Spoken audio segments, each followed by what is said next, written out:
buen día.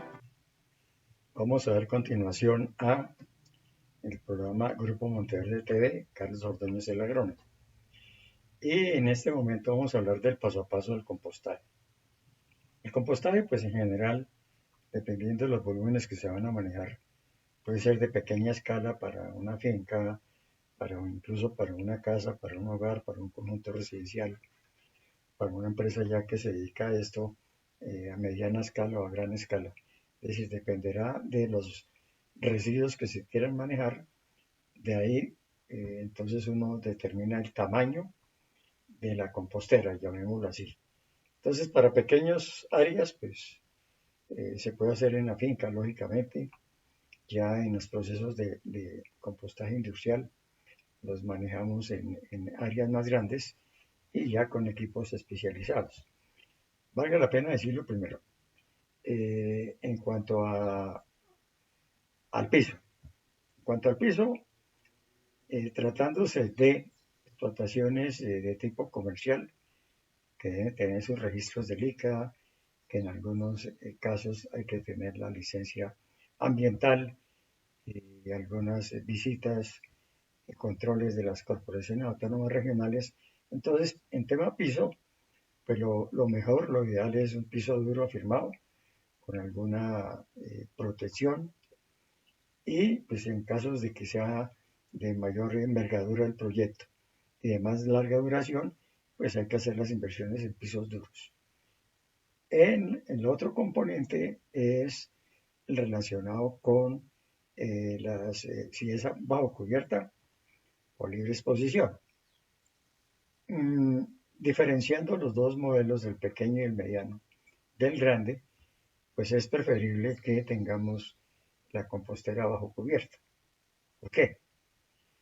Porque en las épocas de invierno, entonces se forman unos problemas delicados porque los residuos se humedecen mucho, se genera mucho lisiado, mucha escorrentía de lluvia y en cierta forma pantanero que limita pues el adecuado proceso.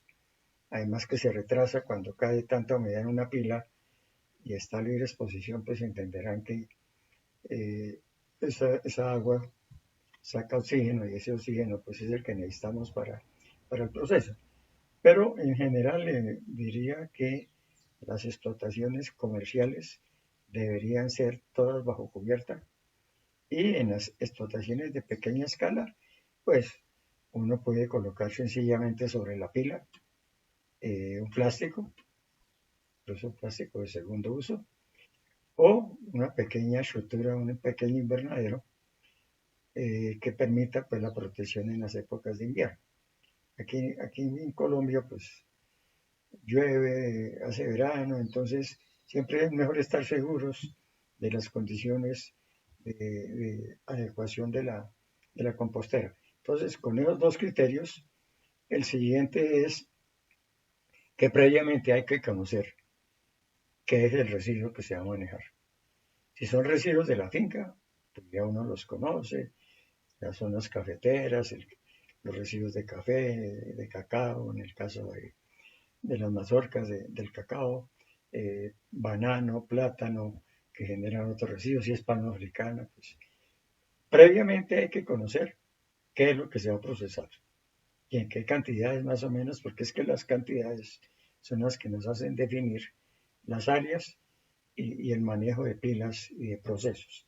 Entonces, a veces hay, como en el caso de algunas empresas, que manejan residuos orgánicos separados en la fuente de algunos municipios, que llegan ahí en forma pues heterogénea, pero separados en la fuente.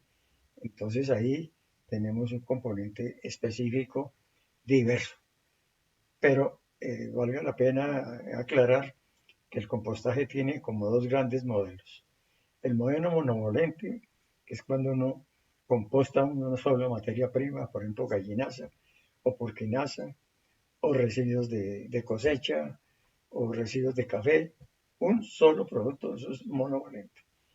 Y cuando tratamos de varios residuos que son de golpe de origen vegetal, de origen animal, entonces los llamamos polivalentes, entendiendo que básicamente cuando uno arranca un proceso de este tipo, hay que tener claro la relación carbono-nitrógeno.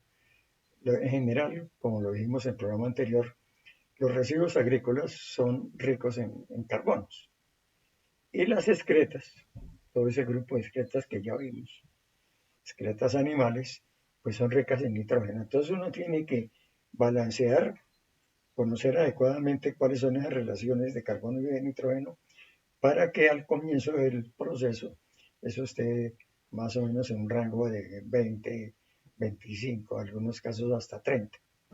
Entendiendo que cuando termine toda la labor, pues eso estará un poco más abajo. Entonces, preguntarán, pero si no tengo si una sola materia prima, bueno, cuando no tienes una sola materia prima, pues uno se defiende con lo que tiene. Pero entendiendo que en la medida que vaya avanzando el conocimiento, lo preferente en un país tropical rico y diverso como es Colombia es tener varias materias primas y entonces ahí se impone un tema que llamamos la receta. Entonces, cuando se van a montar las pilas, o la pila, porque puede que no sea así en una sola, entonces hay que tener una receta, una fórmula, entonces tanto de residuos, por ejemplo, de plaza de mercado, tantos, qué porcentaje de residuos de excretas, o en el caso de la palma africana, cuánto de raquís, cuánto de lodos, en el caso de la caña de azúcar lo mismo. Entonces, uno tiene que estudiar, leer un poco y si no lee, consultar a los que saben para conocer esas relaciones, esos valores, de tal manera que podamos tener al final un producto de buena calidad. Esto es importante conocerlo porque es lo que nos permite arrancar y formar la primera pila o formar las pilas. Pueden ser varias, como lo digo, cuando ya los procesos son industriales, se tienen 5, 6, 8, 10, cada pila es de 200, 300 toneladas. Tenemos empresas donde manejamos 1000 toneladas mensuales de residuos orgánicos crudos, otras pequeñas que manejan 500, 300 toneladas mensuales. Y las de pequeña escala, pues ya lo mencioné, que son básicamente en la finca y básicamente para autoconsumo. Entonces, hay unos criterios básicos que ustedes van entendiendo poco a poco. No quisiera extenderme un poco más en este tema.